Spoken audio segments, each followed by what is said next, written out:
ampliaremos el tema y entraremos a ver qué más hay sobre el tema de 4.0. Si se dan cuenta, es súper apasionante, ¿no?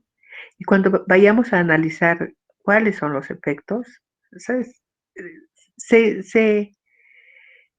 Uno se envicia prácticamente, se apasiona tanto por estos temas y quiere saber más y así se vuelve una bola de cosas. Entonces, veremos esta última partecita que habíamos visto la evolución del Internet. Ya hemos pasado esto, habíamos visto cómo ha crecido, lo vamos a ver después y vamos a redundar ahora bastante sobre lo que es la 3.0 y la 4.0. Habíamos visto cómo dramáticamente se ha aumentado en menos de 10 años el, el, el consumo de servicios web 2.0, que pasó de 1 billón.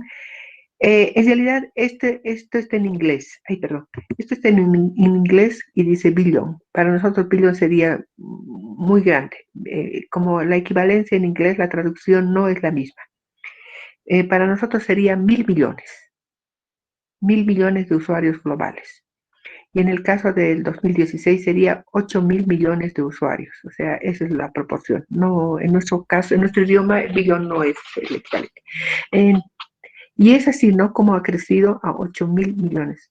Estamos hablando de una población de 100 millones, 100.000 millones de habitantes, o sea, el 10%, casi el 10% para el 2016 ya estaba conectada y hacía uso de los servicios de 3.0.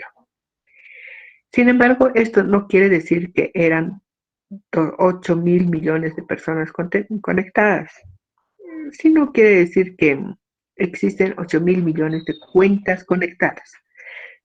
Significa que no son precisamente todas las personas, sino que hay cuentas corporativas, hay cuentas de oficina, de universidades, o sea, un montón de cuentas corporativas e institucionales que se conectan y que también forman parte de estas estadísticas. Habíamos visto acá que la web 3.0 se caracterizaba mucho por el tema semántico, como ha posibilitado, eh, las búsquedas, cómo nos ha facilitado la búsqueda, y la web 4.0, que son mayormente temas de inteligencia artificial, el Internet de las cosas, el Internet de los valores, que es muy bonito, muy interesante también, que lo vamos a ver, y sobre todo, más que nada, tiene que ver con la web semántica. Pero no desde el punto de vista de la 3.0, sino desde un punto de vista mucho más avanzado. Y lo que les decía, ¿no? Los vaticinios para una 5.0, 6.0, incluso 7.0, que ya existen esos tipos de vaticinio, hablan precisamente de la semántica web o de la taxonomía web. Y todo eso se relaciona con lo que ya estamos viendo y estamos observando. Y bueno, lo que acabamos de ver con los compañeros con el tema de la semántica web. Perdón, de inteligencia artificial. Entonces veremos un poquito más y hemos visto la web 1.0 y habíamos dicho que es un consumo pasivo, como hacer uso de medios tradicionales, la radio, la TV, todo, o sea, solo podíamos mirar y no tocar, como diríamos así en términos muy corrientes. No había interacción, ya hemos visto. En la 2 ya podíamos ver, ya por lo menos podíamos digitar alguna opción. Podíamos entrar a archivos y usar, bueno, desde la 1.0 usábamos correos. Ahora podemos utilizar mejor los correos, ya seleccionarlos, gestionarlos y se diversifica la cantidad de programas que ponen a nuestra disposición, como YouTube, el SlideShare, Google, varios que ya entran, incluso incluso ya Facebook, el 2004, y antes del Facebook estaba MySpace, el High Five y muchos otros más que ya tenían su espacio virtual en la web. Entonces, así comenzamos ya más a interactuar, mm, ya no es tan unilateral, un usuario frente a la máquina tratando de recuperar información, sino que entramos a trabajar. El, este Web 2.0 ha sido casi de corta duración y enseguida ha surgido la 3.0. Y como les decía, ¿no? El tema es más semántico. El, hablamos de una entidad que produce y crea widgets, puede crear otro tipo de... Ay, caramba, no sé cómo cambiar, ya. Utilizando la inteligencia artificial y, y que se dirige con programas hacia un grupo de usuarios internautas y cada uno de estos módulos que pueda crear utilizando diferente tecnología llega a un grupo de usuarios, pero no de una manera global, sino de una manera estratificada. Eh, cada, cada espacio tiene su propio internauta y se hace una interacción entre ellos. Por ejemplo, si crea una página web, se comparte a través de un widget con con los usuarios y estos a su vez eh, pueden crear nuevo contenido y se lo vuelve a compartir. Es el flujo de la información de una forma más activa y no solo información, sino que se transforma en conocimiento y se lo transmite como tal. Pero esta vez ya no como un archivo tangible ni como algo tangible, sino como algo netamente digital.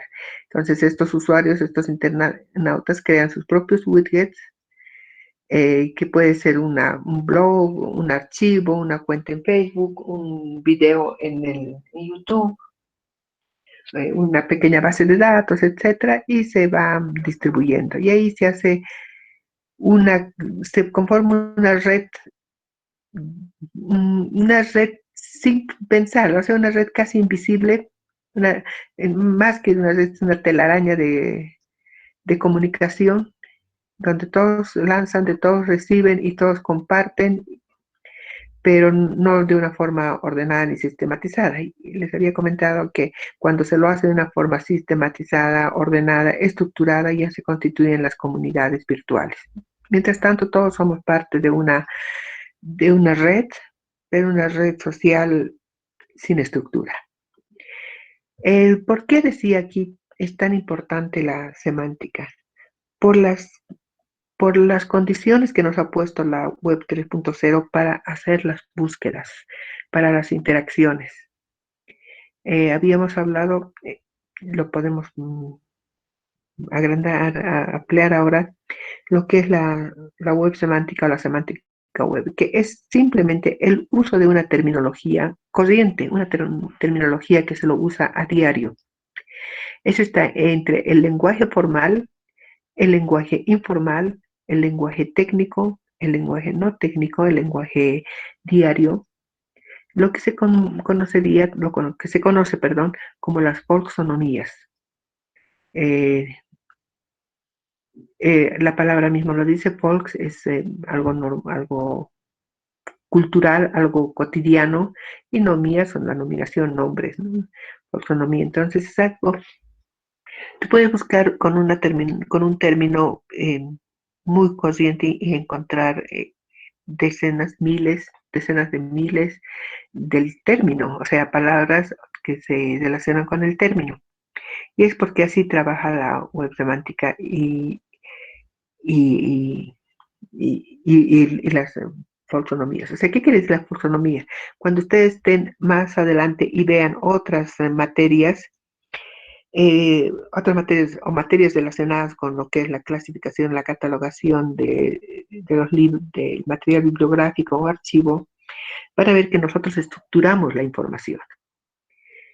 Y dentro de esta estructura tenemos, por ejemplo, los tesauros que clasifican la información. O sea, como ejemplo, para quienes todavía no han llevado en la materia, dicen animales, animales acuáticos o no acuáticos.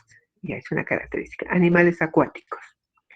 Animales acuáticos, otra subcategoría, animales acuáticos de agua dulce, animales acuáticos de agua salada o marinos, animales marinos, cetáceos o no sé, digamos cetáceos ya, de clase ballena, ballena azul, ballena roja o ballena lo que sea, y cómo vamos estructurando la información, o sea, de algo general se va desmenuzando, y así es como se tiene que catalogar un libro. Y cada sección, cada paso que les he contado, que les he mencionado, por ejemplo, desde animales acuáticos, animales marinos, animales, animales acuáticos mamíferos, o sea, cada uno de esos términos, de esas filas o niveles, diremos más bien, de niveles de clasificación, tienen un código propio. Y de ahí se saca yo le llamo nomenclatura, aunque mis docentes me decían, no es nomenclatura, es descriptor catálogo, ay, ¿qué estoy hablando?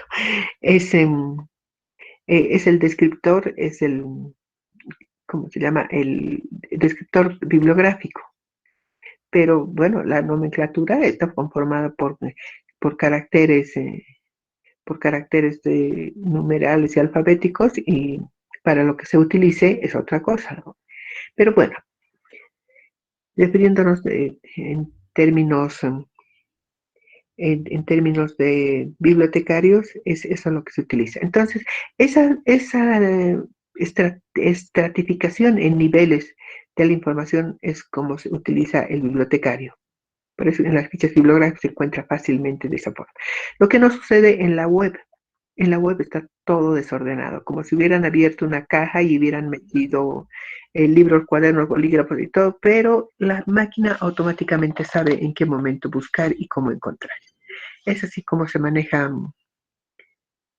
bien, así es como se maneja la información, la terminología. Y eso es lo que ha ayudado. Por eso es que es bien importante esto de la semántica web para nosotros. ¿Por qué? Porque cuando más adelante vean el tema de estudio de usuarios, ¿cómo van a poder hablar de cómo se ha hecho, cómo los usuarios hacen su búsqueda? Hasta hace algunos años se hablaba de estudio de usuarios con las fichas de préstamo, y ahí podían fácilmente establecer qué temáticas habían sido mayormente consultadas. Si teníamos una clasificación de Dewey, nos inventaremos otra vez, de 3.000 temas, entonces dentro de esos 3.000 temas podíamos establecer qué temas habían sido consultados. En una biblioteca de economía era fácil, ¿no? Economía monetaria, economía fiscal, economía monetaria, y establecíamos cuánta gente había consultado libros de qué materia. Eso no servía. Eso que no tendría que haber quedado en un informe presentado al director y ahí muere. No, sino toda información, todo dato sirve para la toma de decisiones. Entonces tenía que haber sido, en función a eso, la toma de decisiones, por ejemplo, a la adquisición de nuevo material, nuevos libros o, o libros que no salían, entonces mejor no comprar dentro de esas temáticas porque se convierte en bibliografía ociosa, etcétera. Entonces, de esa forma era como se trabajaba con estos niveles de clasificación del material. se sigue trabajando. Y también están los tesauros, que son los libros que igual clasifican el conocimiento. Los tesauros por general son más temáticos. Por ejemplo, tesauro de agronomía está en el Agris. Hay también el tesauro de temas de salud. eh, Tienen diferentes nombres. O sea, hay diferentes tesauros que te clasificaban y te controlaban el lenguaje. Por eso se llama lenguaje controlado. En cambio, ahora en la web no. O sea, si van a buscar un tema, no lo van a hacer precisamente animales acuáticos, cetáceos, ballenas, no sé. Agarraremos el buscador, entraremos a un navegador y le pondremos las ballenas más grandes y nos va a buscar así. O le ponemos animales eh, caníbales marinos y nos va a buscar, esos son los animales que se comen a su misma especie. Ya no necesitamos poner animales que se comen a su especie o animales, o puedes poner tiburón que se come otro tiburón. Ya no estás ahí dándole un lenguaje formal, un lenguaje estructurado. Tendrías que poner animales, mamíferos acuáticos, etcétera, caníbales. Pero no, le estás poniendo como se te ocurre. Entonces, ese es el tema de la semántica web. Se utilizan utilizan taxonomías y ya no se utilizan lo que se denominaba las ontologías, que vamos a ver en la próxima clase, un poco con más detalle esto, un poquito más gráfico. O sea, temas que denotan, términos que denotan conocimiento, sino que es lo que sale, lo que se te pueda poner o como mejor puedas entender. Por eso es importante, les decía, porque ¿cómo hacemos un control, un estudio de usuarios? ¿Cómo hacemos un control de qué temas se consultan más? Si ahora la, los navegadores, en este caso Google, digamos, ponemos un ejemplo con Google, Google nos pone a disposición todo, o sea, no hay, ya no se estructura. Y ahí surge la pregunta, ¿no? Que yo lo he hecho alguna vez en un congreso, el 2018, y decía, ¿cómo medimos ahora? Si todo está en la web. O sea, ¿por qué nos complicamos la vida haciendo las fichitas con 30 campos y estamos perdiendo el tiempo? O sea, es mi opinión muy personal. Estamos perdiendo el tiempo en hacer todo eso, peleando por tener abierto el libro y buscar dónde está la información, cuando podría ser un tiempo muy bien aprovechado y que nos, más bien, tratar de interiorizarnos de cómo funciona el buscador. Y ahí hablábamos, ¿no? También en una clase que di sobre el tema de los avances, lo que nos depara el futuro en el tema de clasificación y catalogación dentro de unidades de información. Ahí ponemos, ¿no? Entramos a una biblioteca de la Universidad de Harvard o a la de Universidad de Princeton y tú no tienes que poner lenguaje controlado. Simplemente pones el tema que quieres, lo que les decía, ¿no? Tiburón que se come a tiburón. Y te sale. Y va a decir el científico, oceanográfico y no sé qué, eh, Pasteur, digamos, eh, hizo estas investigaciones y te sale inclusive la lista de libros. El buscador te da en texto completo, PDF, ves tesis doctorales, ves tesis masterales, investigaciones altamente científicas, todo. Y todo lo que has hecho ha sido la búsqueda con términos corrientes. Entonces, por ejemplo, es un tema que no estoy viendo que se esté hablando dentro del ámbito bibliotecario. Yo lo he puesto en el congreso dos veces en la mesa. Uno como el tema de las nuevas profesiones. O sea, no como formarnos, ¿no? En ese momento, en 2018, se hablaba, todavía nos titulábamos como bibliotecarios, como bibliotecarios y cientistas de la información, mención biblioteca, mención archivos, era así. Pero no tendríamos que quedarnos ahí. O sea, cuando hay tanta información a través de los buscadores, además nos llega, no solo a través de los buscadores, nos llega al correo, nos llega al WhatsApp, nos llega a todos lados. ¿Cómo podemos perder el tiempo estructurando la información cuando ya no está llegando la información prácticamente digerida? En, entonces, ¿cuál era el rol? El rol que deberíamos asumir como profesionales como de las ciencias de la información es en ingresar a las nuevas profesiones. Por ejemplo, uno de esos, les decía, es el estudio de usuarios virtuales. En nuestro medio no hay. No hay porque nos estamos complicando.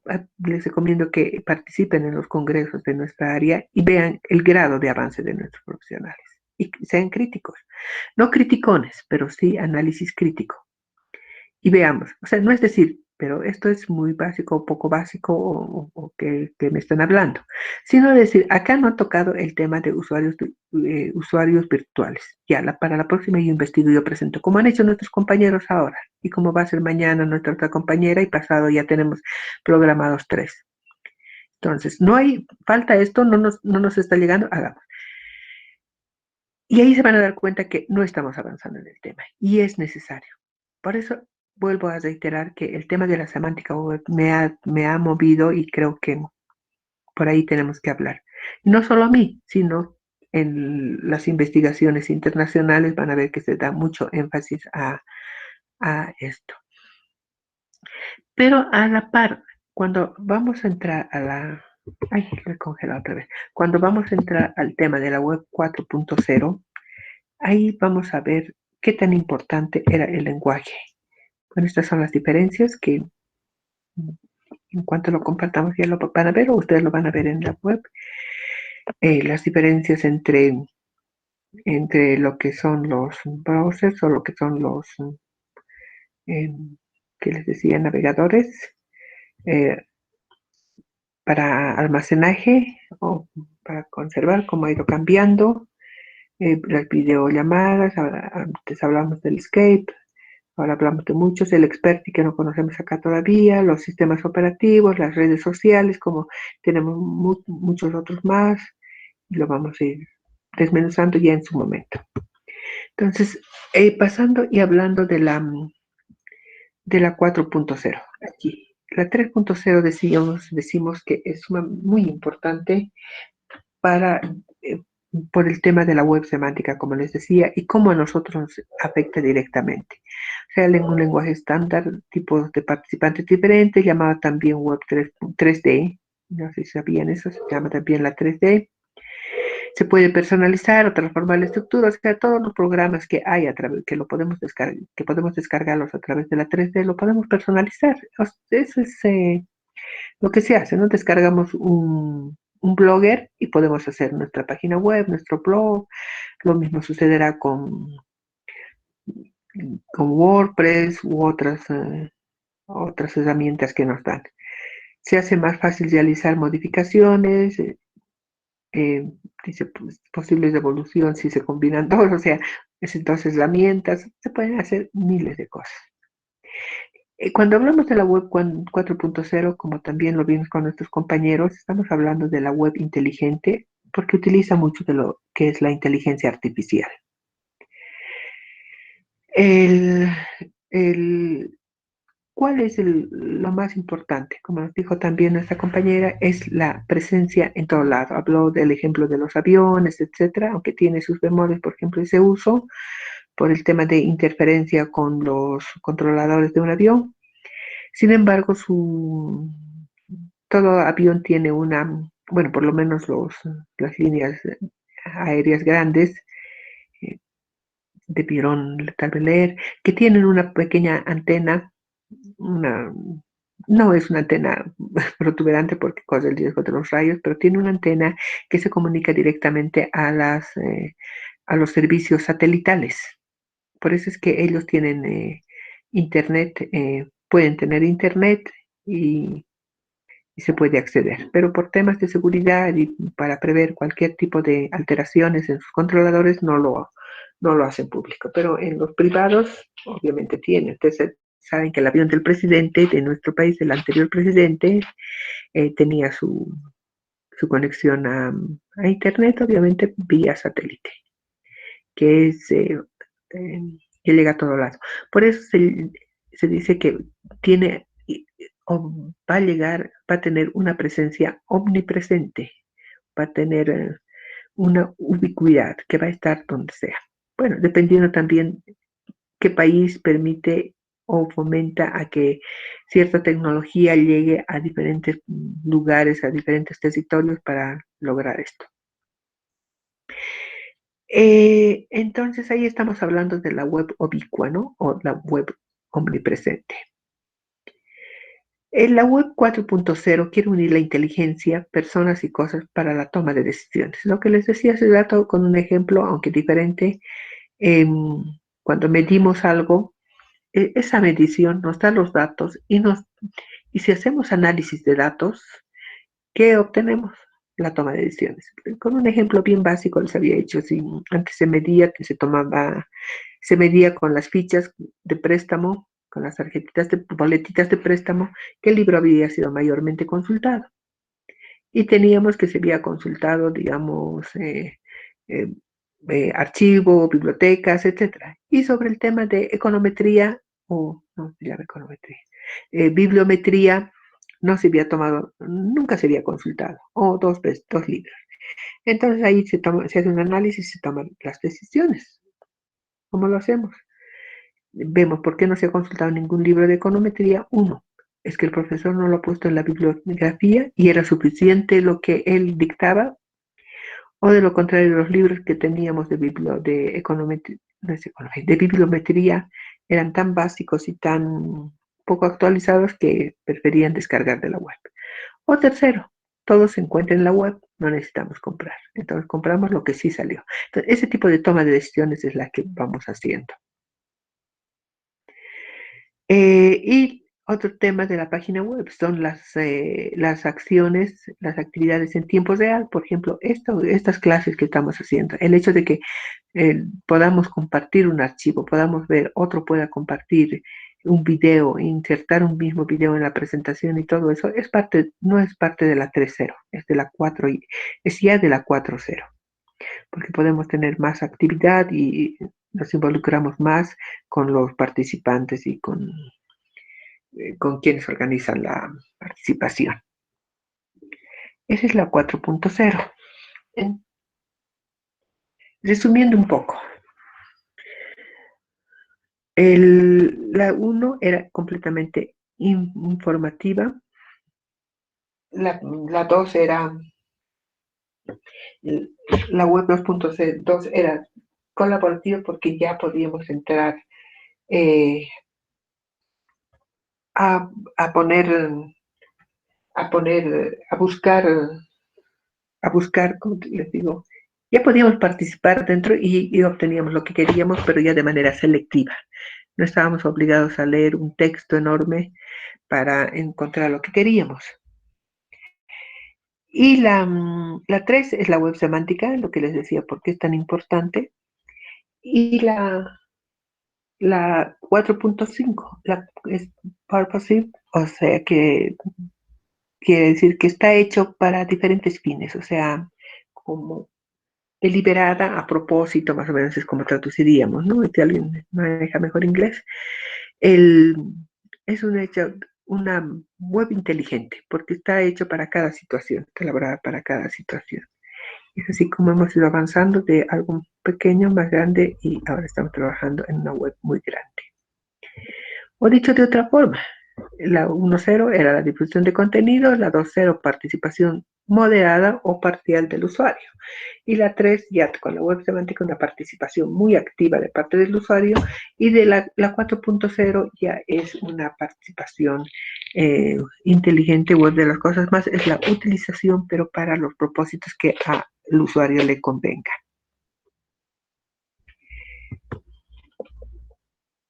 Seguimos hablando sobre la 4.0. Decimos que es el avance más grande en las telecomunicaciones hasta este momento. La tecnología facilita la investigación a través de la creación de un sistema operativo tan rápido y respuesta como es el cerebro humano. Eso es el uso de la inteligencia artificial. Podemos hacer una consulta, vamos a hacer una pregunta y tenemos la respuesta tan rápido, y es más, nos va seleccionando información de acuerdo a lo que vamos preguntando.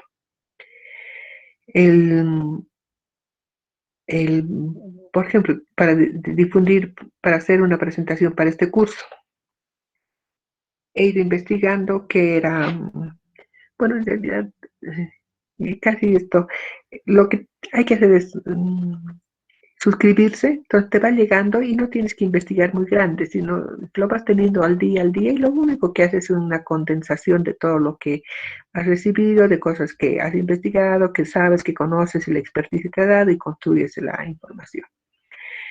Y el otro día les decía también, es increíble, ¿no? Que parece magia esto de la web 4.0, y la web 4.0 está trabajando mucho con este tema, que es el de identificar los términos que buscas. El hecho de tener la web, la cuenta web, nuestro buscador, utilizar Google u otro, y para ello utilizamos nuestra cuenta Gmail, digamos, en este caso, la sincronización que ocurre es realmente magia. Eh, También les ponía el ejemplo el otro día. Ustedes dicen, quiero comer una pizza. Hay veces hasta lo piensan, yo no entiendo qué pasa, pero quizás no lo hemos pensado. Quizás hemos dicho, quiero comer una pizza. Y de pronto entramos al Google o entramos a otro programa, y resulta que te sale pizzas Ellis, pizzas Dominó y no sé qué pizzas más, y entras a un programa, o ves una noticia en el periódico, y por ahí te vuelve a salir pizza. O sea, me está leyendo la mente, ¿no? Pero es por la sincronización que tiene la página web, y por la frecuencia con la que uno utiliza ese término.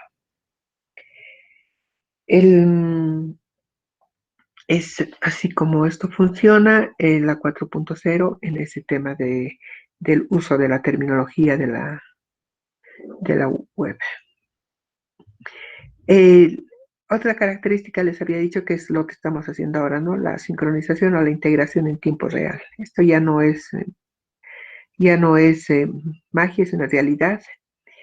Recuerdan que hace un año, 2 años era, pero el boom del momento, es algo sorprendente, que podamos transmitir vía Facebook un evento. Era increíble, ¿no? La gente, esté o no esté interesada en el evento, estaba ahí pegada a su, a su cuenta en Facebook para ver cómo esto funcionaba. El, pero ahora es una cosa tan cotidiana, y las opciones son cada vez más, y las opciones que nos ofrecen unos y otros programas como Zoom, Meet, Team, varían, ¿no? Cada vez nos ofrecen más, y nosotros que estamos detrás de la innovación estamos probando uno, probando otro, a ver cuáles nos resulta mejor, o cuál tiene una plataforma más amigable, o finalmente cuál te ofrece mejor conexión. A la web 4.0 generada por usuarios, es lo que les decía. Nosotros utilizamos una web, no una web, utilizamos una plataforma para diseño web, y lo hacemos, y lo ponemos y lo subimos. Luego el sistema operativo web global, que existe la tendencia de que se utilice un sistema operativo web para, para todo tipo de dispositivos. Algunos teléfonos han salido ya y puedes descargar Windows, hay Windows para teléfono. Hasta donde sé, no ha tenido mucho éxito, pero está ahí. Entonces esas cosas se están unificando, y trabajando más en ese desarrollo, a ver hasta dónde llegarán. Sin embargo, los intereses particulares de las empresas de telecomunicaciones, o empresas que desarrollan tecnología, también pone algunos límites a esto. Luego, los nuevos alcances de avances de la tecnología en el tema de salud, en el tema de medio ambiente, en el tema de georreferenciación, temas geográficos, económicos, etcétera, también están yendo a la par de la 4.0, como se le conoce la red móvil, por el tema de que va a llegar a todo lado. Eh, el, bueno, facilita la investigación, sistemas operativos, el cerebro humano, cómo agarra, cómo trabaja el tema del cerebro humano. Lo que ya habíamos mencionado al principio, el tema de la inteligencia artificial. Se hace un estudio y ahí está también el tema de la neurolingüística, las redes neuronales y todo esto. Y la idea es ver cómo reacciona el cerebro ante determinado estímulo y cuál sería su reacción y su acción. Y en función a eso es que se van construyendo los algoritmos para la inteligencia artificial y es así como se programa X situación y así va a funcionar. Va a tener una reacción eh, que un cerebro humano tendría ante determinado estímulo. Y lo que es reiterado varias veces, ¿no? El ejemplo de los GPS, de los georreferenciadores. Ustedes saben que esto trabaja con una tecnología muy alta y, y está a nivel mundial, a nivel planetario, el uso de las GPS y además en este caso también están, por ejemplo, los programas de mapas, ¿no? Como el Google Map, el Google Earth, que nos permite llegar a todo lado y es sorprendente cómo puedes pasear por las calles de países que no estás, no estás ahí presente y sabe cuándo podrás estar. Ahora, dentro de eso también, cuando hablamos de las transmisiones en tiempo real, ¿ustedes entraron alguna vez a YouTube, YouTube Live? No para ver un congreso ni para ver un seminario, nada, sino para ver una transmisión en vivo desconocida. ¿Alguien lo hizo? Bueno, si no lo hicieron, entren a YouTube y pongan en vivo o live. Y váyanse si quieren a Manhattan, a Estados Unidos, a Manhattan, Nueva York, al distrito de Manhattan.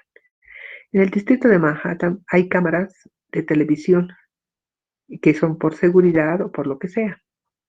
Y esas transmisiones de la cámara de seguridad les permiten ver si se van, por ejemplo, al Central Park o se van al Empire State o al Battery Park, que es donde está donde se toma el barco para ir al Liberty Island, donde está la Estatua de la Libertad. Hay cámaras y ustedes pueden ver qué está pasando en este preciso momento en Manhattan y ver.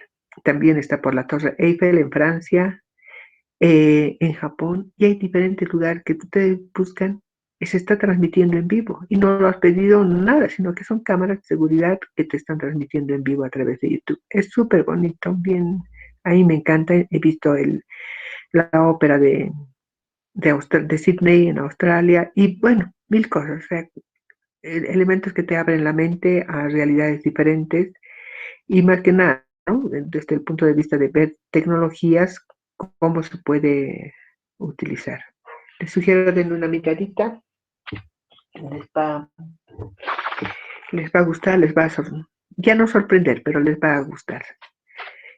Con eso mismo he visto el Año Nuevo en Taipei, si no me equivoco, en Taiwán, y estaba ahí curioseando y me he acordado de eso y quería ver si ya estaba llegando el Año Nuevo, el 2021, y así, cosas por el estilo.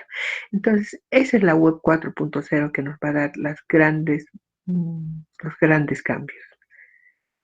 Como habíamos dicho, tanto en inteligencia artificial, en el tema de la semántica que sigue y que ahora nos van a leer el pensamiento, que no, que no sabemos cómo lo hacen, pero solo tienes que pensar un tema para que empiecen a aparecerte mil sugerencias de esa forma, etcétera. Y, y es así como va a trabajar. Pero hay un poco más sobre esto. Y uno ya se va dando una idea, ¿no? De, qué, de qué tema tocaría al tema de bibliotecas. Uno de los aspectos más importantes, más interesantes, que también es súper apasionante, es el Internet de las cosas, que es parte también y ahí con la 3.0 se ha visto, pero con la 4.0 se está desarrollando de una manera más precisa y más amplia. Entonces, ¿qué es el Internet de las cosas? Todas las cosas que puedan tener conexión a Internet. Les había comentado que en casa mi hijo me dijo que estaba buscando un refrigerador Wi-Fi. Y yo la verdad, yo me considero que estoy al tanto de la tecnología, son añadas que trabajo con tecnología y quiero conocer bien, pero cuando me dijo, estoy buscando un refrigerador Wi-Fi, me he quedado, dije, ¿qué le pasa a este? Me quiere tomar el pelo.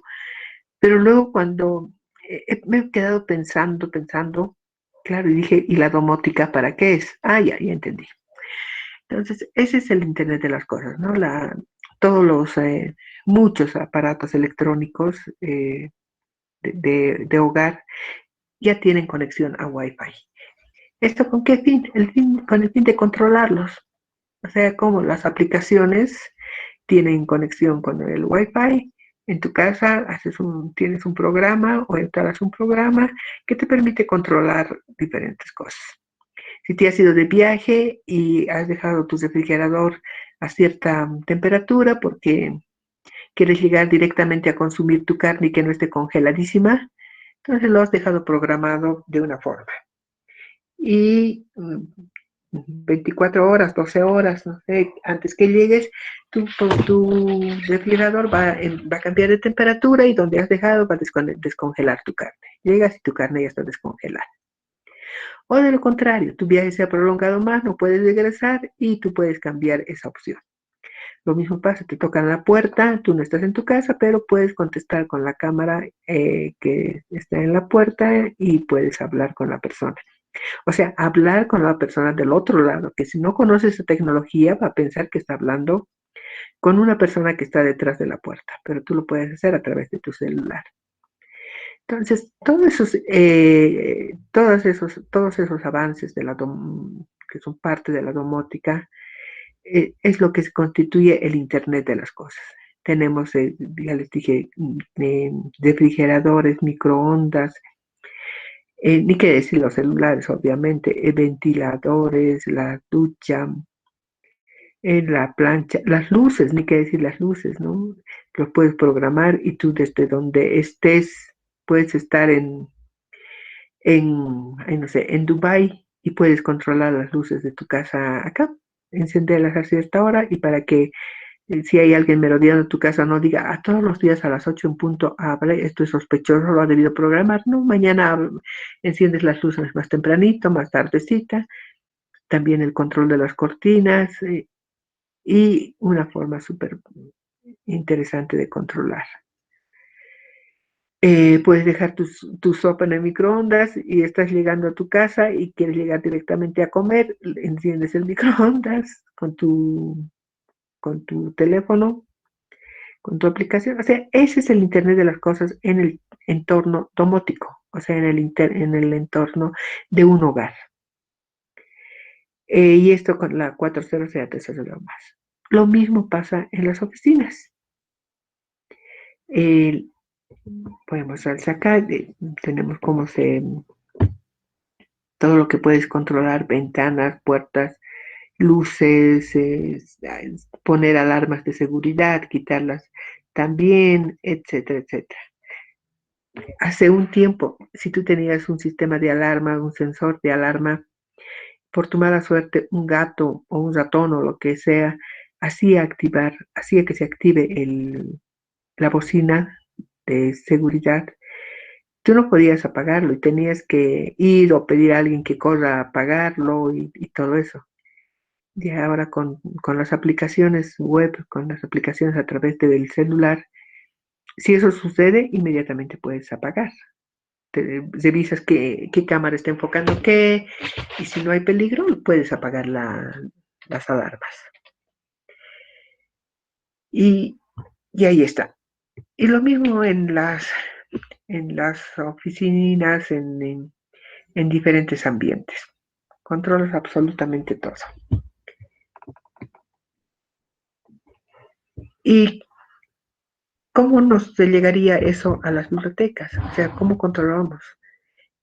Ahí tenemos una gama increíble de aplicaciones en una biblioteca, que está desde el servicio a los usuarios, los préstamos. El otro día les mencionaba cómo se hacen los préstamos automatizado, o más bien los préstamos virtuales, como te dan un código para que puedas utilizar. Si te han prestado por 24 horas, a las 24 horas ya no, el código ya no sirve y ya no puedes utilizar. Y vienen en formato de solo lectura, no puedes abrir ni nada. Entonces, esa es una forma en la que podemos utilizar con préstamos automatizados o bibliotecas virtuales que ya no son ninguna novedad, donde puedes consultar catálogos, consultar servicios, consultar sobre el fondo bibliográfico, no directo al catálogo, sino ver en qué áreas y qué material tiene la biblioteca, hacer mil cosas, todo lo que se te ocurra y puedes hacer presencialmente. Solo que no puedes tocar el libro, pero hasta puedes prestarte. La ventaja va a ser que nunca va a estar prestado, sino siempre va a estar en sala. Ah, entonces se convierte, como ponemos acá, un gran aliado dentro de la 4.0 para el acceso, la difusión, construir nuevos puentes de contacto, interacción con las personas, etcétera, etcétera. Y se puede utilizar en otros ámbitos también. El hecho del Internet de las cosas, ¿a qué nos puede ayudar? Por ejemplo, a controlar una sala. Una sala, han debido ver ya en alguna materia que es muy importante la temperatura, la humedad para la conservación de los libros. Si ustedes ven que la temperatura de hoy o de otro momento es húmeda y puede perjudicar, ustedes pueden activar sus sensores y pueden controlar la temperatura. Lo mismo para temas de seguridad, pueden establecer, pueden instalar sensores que a través de la web 4.0, la conexión a internet, se puede cesar, si se han olvidado cesar o no han alcanzado a cesar, pueden cesar, darle seguridad, ver qué puntos son más vulnerables y trabajar en esos puntos para cesar, etcétera, etcétera. También se puede trabajar para el servicio al público directo, como vimos al principio de la clase, utilizando los chatbots de pregunta y trabajar con los FAQ, Answer and Questions, o sea, hacer preguntas de uso rápido, preguntas y respuestas inmediatas, vía los chatbots, podemos hacer también, y algún compañero lo ha mencionado, hacer los tours virtuales. He visto hace tiempo un tour virtual en una biblioteca que me permitía extraer el libro.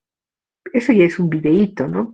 Pero se lo hace con tanta realidad que, que parece que de verdad estás andando en la biblioteca y te sacas un libro y puedes hojearlo.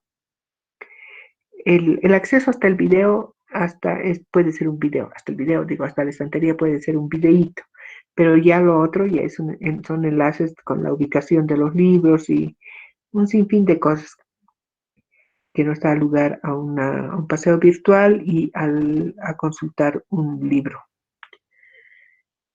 Todo eso se puede hacer con toda la 4.0 dentro de una biblioteca y mucho más, ¿no? Con el Internet de las Cosas, la seguridad, con la inteligencia artificial, los préstamos, automatizar, sugerir al usuario qué otros libros le pueden ayudar a lo que está buscando. O sea, ya nos da, o sea, el límite es la imaginación, porque tecnológicamente ya tenemos mucho avance para interactuar con las personas. Entonces, esos son los pilares de la cuarta revolución industrial, como se conoce la tecnología y la web. Un elemento sumamente importante, ustedes saben que tampoco las cosas van a surgir como magia y van a aparecer dentro de la web. Ahí se necesita un buen trabajo y un trabajo detallado, un trabajo dedicado, porque tenemos que crear para todo esto un Big Data. Si no tenemos un Big Data, todo lo que tenemos pensado y planeado y esto se va a quedar frustrado, se va a quedar a medias, porque algunas cosas sí vamos a poder implementar, pero lo que es la esencia de una biblioteca, lo que es la información, los libros o archivos, es lo que no se podría acceder, por lo que es bien necesario tener una base de datos, en este caso no solo un database, sino un big data, porque estaríamos hablando de no solo de un almacén, de un resguardo de libros, de un archivo de libros, sino podría ser mixto, podría ser también de archivos, o podríamos hacer una cosa híbrida con otro tipo de materiales, etcétera. ¿Qué utilizamos? Habíamos dicho la inteligencia artificial. Como la inteligencia artificial proporcionando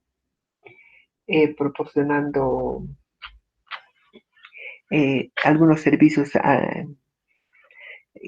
que respondan al usuario de manera casi automática y le brinden lo que tienes a anticiparse a su pregunta.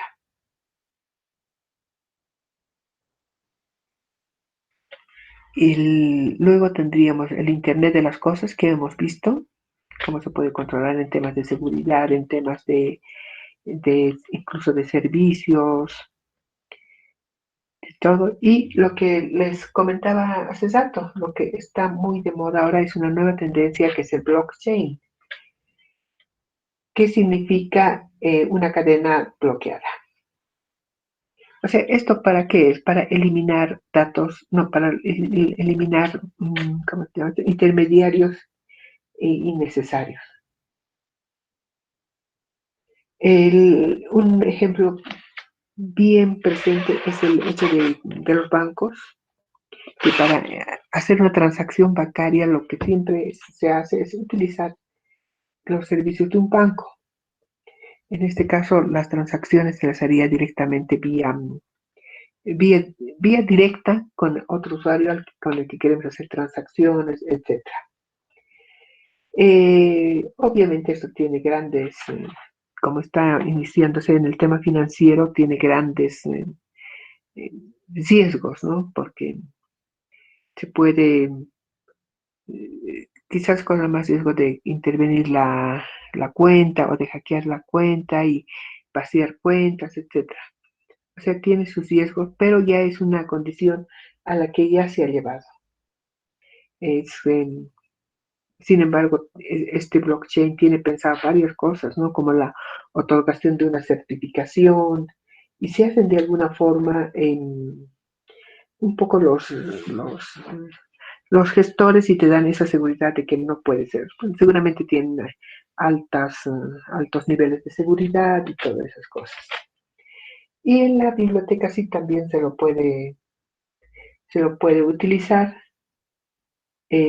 funciona muy bien, pero es cuestión de ver dónde se lo puede utilizar. Nosotros podemos utilizarlos en el préstamo de libros, en la generación ¿cómo se llaman? De la generación de alertas bibliográficas o de dossiers temáticos, y ver, hacer un registro transparente e borrable y así conformar una cadena. Pero para trabajar con eso, ¿qué necesitamos? Que habíamos dicho, si no hay una base de datos sólida y bien trabajada, no nos sirve.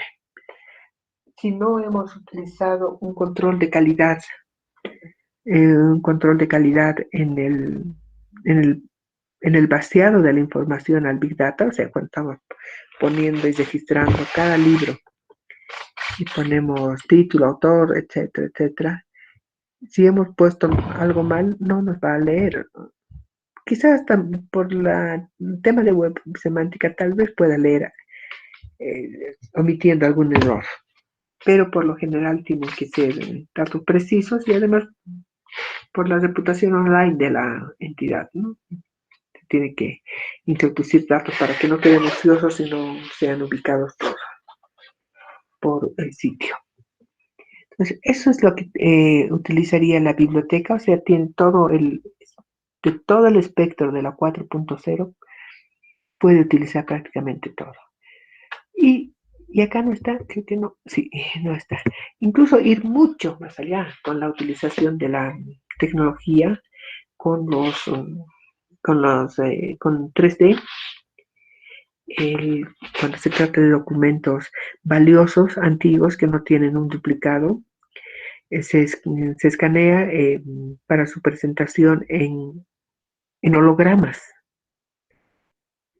Y esto se ha utilizado, lo he visto también en museos, se utilizan hologramas donde están expuestos los documentos sumamente valiosos en formato holograma y están tras de un vidrio y tienen su software funcionando y con un control chiquito, puedes dar la vuelta o puedes hacer un zoom y leer esos documentos.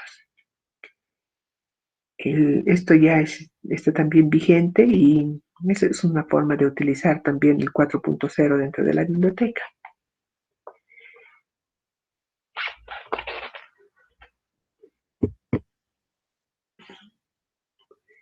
Entonces, cuando hablamos del Internet del valor, esto no han debido escuchar porque se escucha el Internet de las cosas, inteligencia artificial, etcétera, etcétera.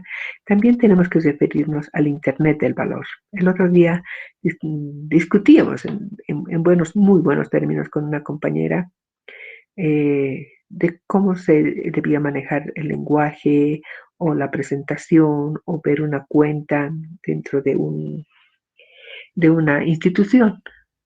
Y ahí es bueno que tengan una percepción propia, un análisis propio, que bien lo pueden mantener o lo pueden cambiar, pero para ello es también interesante, importante conocer otras cosas. Hemos hablado de inteligencia artificial, Internet de las cosas, y también existe y está reconocido el Internet del valor. Entonces, cuando hablamos del Internet del valor, ¿a qué nos estamos refiriendo? Para comenzar, a una identidad y lo que se denomina identidad digital. Esto no es solo para tiendas, comer nada, es también para unidades de información, es para organizaciones que utilizan espacios virtuales, instituciones, gobierno, todos quienes utilicen espacios virtuales, inclusive a nivel independiente o a nivel personal. A muchos no les interesa.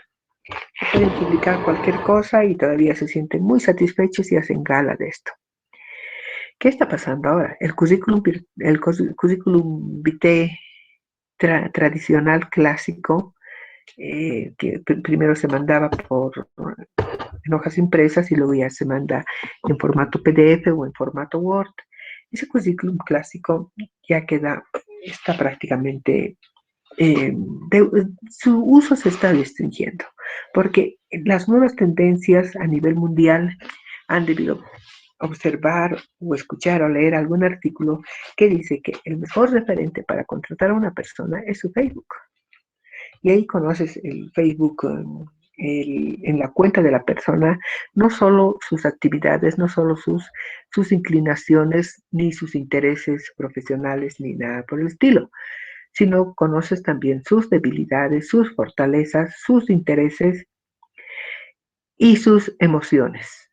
Y ustedes saben que hoy en día no solo se mide la inteligencia como capacidad intelectual o como capacidad de resolver cosas, sino o sea, no solo la capacidad como líder, sino la capacidad, la inteligencia emocional. Dentro de una institución, cuando se recluta a la gente, también se ve. Antes lo único que te decían era el requisito trabajo bajo presión, o sea, que tengas la capacidad de trabajar bajo presión. Y eso era considerado como lo máximo en el tema emocional y en el tema de control de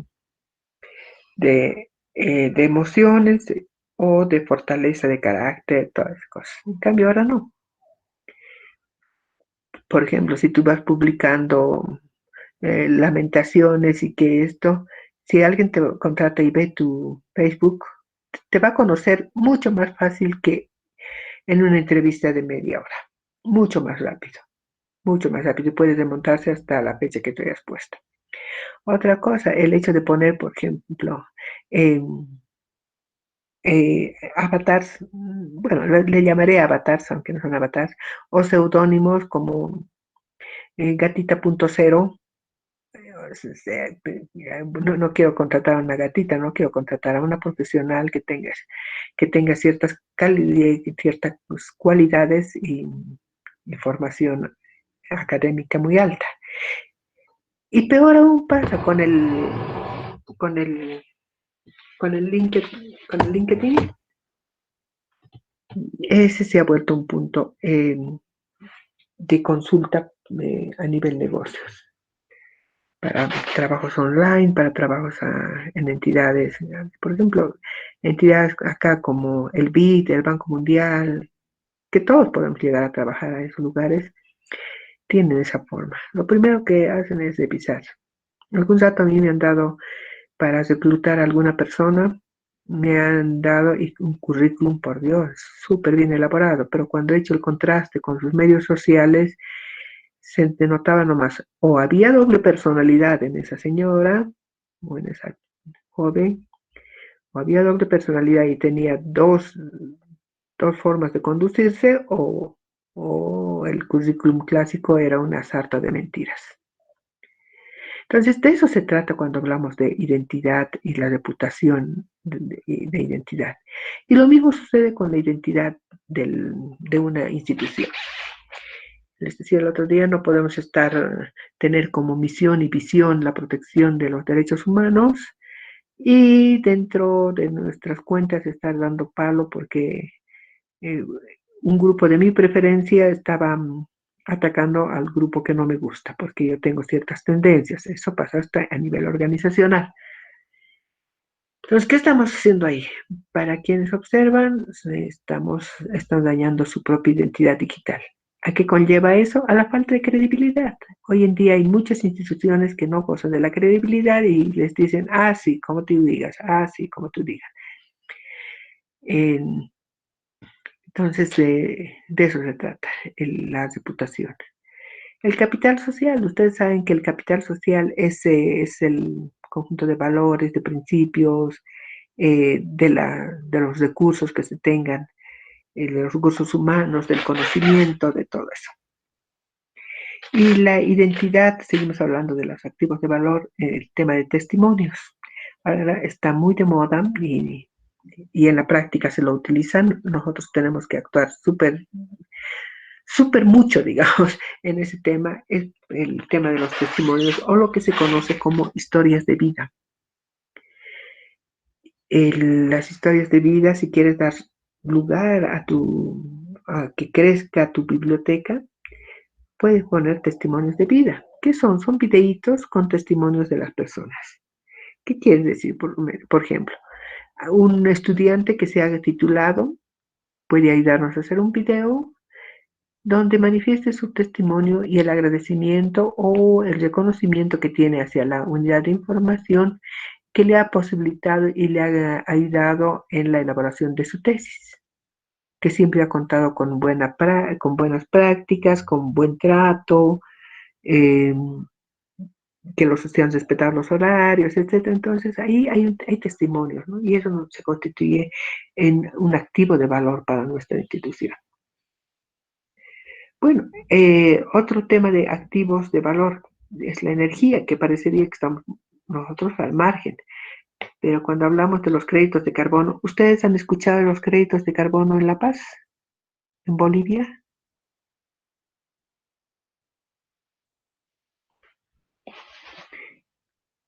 Ya, me imagino que no escucharon. Los créditos de carbono te lo da el Ministerio de Medio Ambiente. El Ministerio de Medio Ambiente tiene un convenio con Paperball y Paperball se dedica a establecer contactos y firmar convenios con diferentes entidades. ¿En qué sentido? Se contacta con X entidad y hablan y preguntan sobre la generación de material reciclable. O sea, ¿a qué me estoy refiriendo? Papel y botellas, vidrios, todo lo que se pueda reciclar, no orgánico. Entonces, ¿qué significa esto? Que hace el convenio con la entidad y la entidad tiene que, se pone de acuerdo y la entidad tiene que acumular todo el papel que pueda en determinado periodo. Todo, todo, absolutamente. Todas las oficinas tienen la obligación de poner en un lugar, en un pequeño container, todo el papel que se genera. Lo pueden destruir, o sea, hacerlo como las tiras que se destruyen o lo que sea, lo pueden destruir así o perforado, como sea, y donan, pueden donar 100 kilos, lo que sea. Cada cantidad de pesaje que se dona, o sea, se pesa y cuánto dona, va significando créditos de carbono. Y llegado un momento, el Ministerio de Medio Ambiente, junto con Papel Ball, va a otorgar un certificado a la entidad donde dice que 14 créditos de carbono. O sea, quiere decir que ha ayudado con el medio ambiente. Y así, es una forma bonita, pero el, no queda ahí, ¿no? Sino para hacer notar a nivel macro ya la contribución con el medio ambiente. Y también está el tema del arte, ¿no? La publicación de películas, música, arte visual, o sea, dependiendo de las características o de los propósitos del espacio que van a ponerlo en internet, ya sea a través de páginas web, lo que sea, pueden utilizar estos temas. El último, pero voy a ir a ver otra comida. ¿Pura? ¿Alguien tiene su micrófono encendido? Cuidado que nos enteremos de algo que no quieran. Eso está por un lado, ¿no? Los activos de valor. Y por otro lado, los activos de valor hablan sobre la propiedad intelectual, eh, la información documental y la investigación científica. La propiedad intelectual se relaciona con el tema de dinero, ¿no? Podríamos decir ingresos, costos. Hablaríamos más que de dinero, de ingresos. O sea, la propiedad intelectual, cuando se tiene no hemos cedido los derechos de autor y aún conservamos la propiedad intelectual de un libro, de una obra, lo que sea, y si no hemos cedido esos términos, los derechos de autor, podemos vender nuestro producto y generar algo de dinero. Y eso no es malo, ¿no? Porque es nuestro producto, lo podemos hacer. También se puede hablar de los contratos, los puntos de fidelidad, las escrituras, los cupones, dependiendo. En el caso de las bibliotecas, no creo que tengamos que hablar de escrituras. Quizás sí podríamos ver algún tipo de contratos con cupones, si hacemos una actividad en la calle, si salimos a la calle. Se puede ver los puntos de fidelidad, pueden ser espacios virtuales en los que el paciente, no el paciente, en los que el usuario puede contar, pues, pensando en ejemplos en médicos. Entonces son puntos de fidelidad, ¿no? Pero virtuales, no estamos hablando de nada presencial. En el tema COVID, no sé si escucharon, han debido escuchar, Bolivia Verifica, donde se debatían los fake news y se los destrozaba los fake news. Después yo verifico también, pero con eso del Bolivia Verifica, con Bolivia Verifica, era un punto de fidelidad porque quienes queríamos saber si lo que habían publicado era fake news o no, o sea, tómate cloro y no dióxido de cloro, te sanarás. Entonces era ese espacio donde podías consultar y ya estaba, porque están monitoreando todo el tiempo y ellos ya saben cómo romper una cadena falsa. Y ahí teníamos un punto de fidelidad porque sabíamos que íbamos a encontrar información. Y eso pasa con diferentes páginas de otro tipo. Bueno, después tenemos el tema de información documental, que va de la mano también con transparencia, que son los registros, eventos, transacciones, certificados, todo lo que puede estar relacionado con el tema de información documental. Luego la investigación científica, la producción científica, los datos de la investigación, metodologías e instrumentos. Y esto se relaciona con lo que es la propiedad intelectual, los derechos de autor, todo eso, ¿no? Son temas de buenas prácticas que tienen que ver con temas, además, ético-legales. Y finalmente los otros activos financieros, cuando se habla de aspectos financieros, no así a nivel general. Así, entonces, ¿cómo ven el tema de tomar en cuenta algunos principios, de tomar en cuenta eh, valores, también es parte de lo que es el Internet del valor? Aparte del Internet de las cosas y todo esto, se habla y se debe conocer también lo que es el Internet del valor.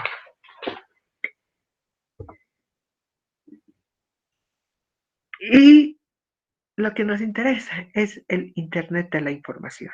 O sea, estamos viendo acá dos términos que es muy probable no los hayan estudiado todavía, pero están acá. Esta es la fuente de donde está, no es tan reciente, tiene un poco más de un año. Entonces, o menos de un año, sí, más de un año más bien. Entonces, ¿cuál es el Internet de la información? ¿Qué es lo que utilizamos como información a publicarse en el Internet?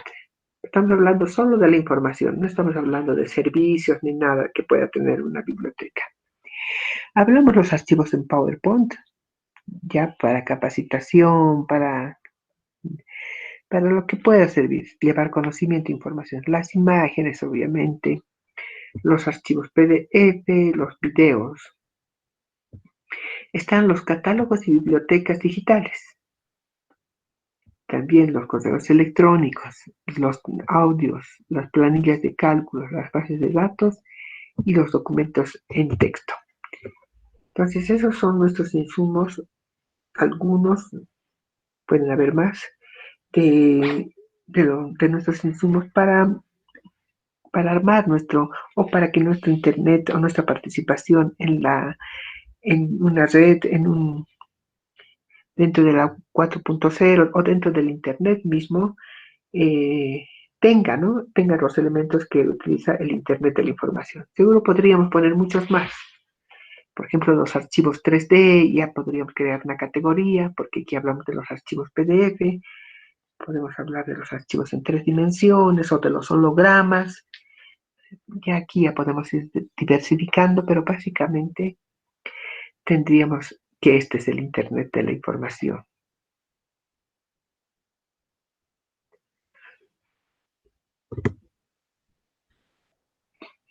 Y esto es lo que decía, el blockchain es una plataforma relativamente nueva que está ahorita como una de las últimas tendencias. Y el uso del blockchain no viene por sí solo, ¿no? No es agarrar y decir, oh, qué novedoso, yo uso blockchain. Sino la decisión se la tomará a través de un análisis, utilizando algunas técnicas de gestión o técnicas de gerencia. Y una de esas técnicas es, por ejemplo, el benchmarking.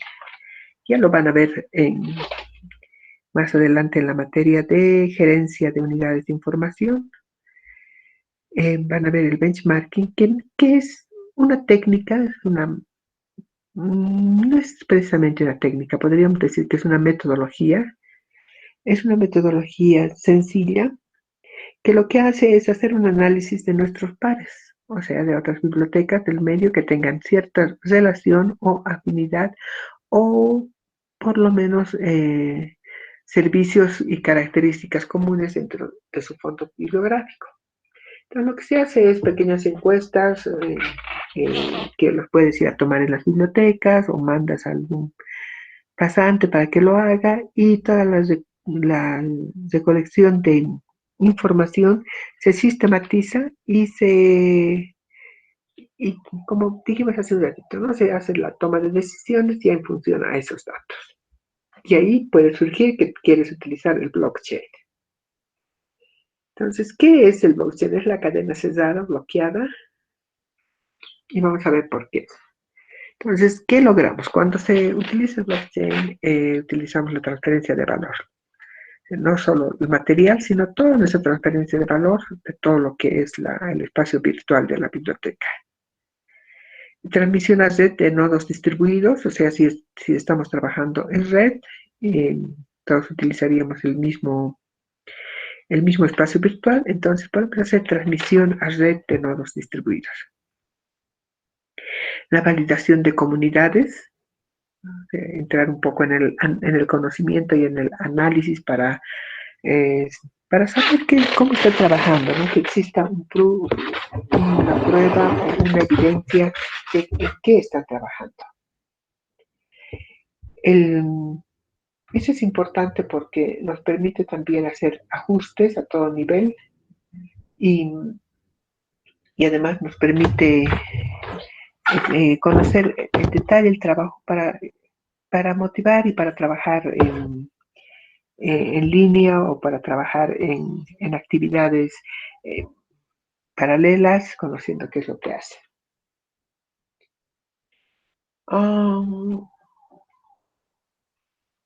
La parte de verificación de transacción de un bloque de datos. Bueno, ya es un tema de entrar en acción para ver cómo ha utilizado cada una de estas cadenas de bloques. Si han sido actualizados, si ha habido consenso o las unidades, cada una por su cuenta ha actuado, qué es lo que ha pasado. Y cada una de estas unidades que son partes del blockchain se les denomina nodos, esos cuadraditos como dados se les denomina nodos, que entre todos constituyen un sistema.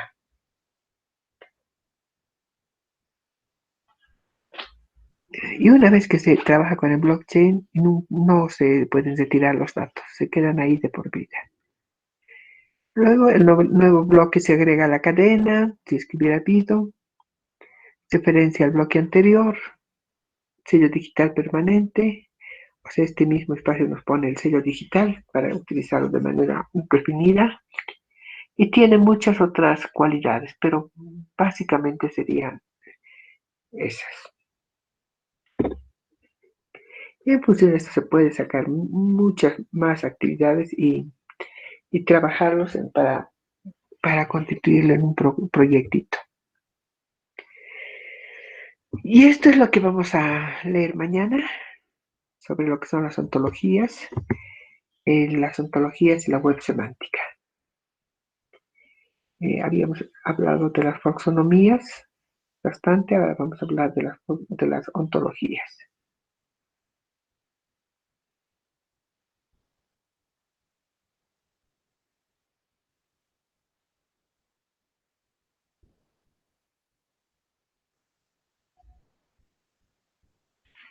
¿Alguna pregunta? ¿O se han dormido? Les he abusido.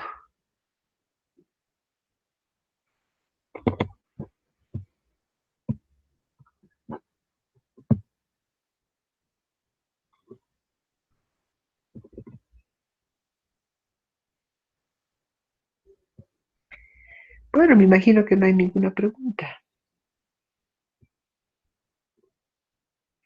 Corte a media clase, a medio horario. Yo creo que se han dormido. Yo creo que se han abusido. Entonces vamos a cortar un poquito antes, porque 5 horas para los que están pasando con teléfono debe ser abrumador también. Más bien, ahora que hemos acabado un poco tempranito, una menos cuarto, podemos ver hasta ahí y podemos cortar aquí la clase. Si otro día tenemos que alargarlo un poco más, lo alargamos y nos pasamos hasta las 2 de la tarde. Pero como hoy he cosido con el tema y no hay preguntas, nos podemos desconectar.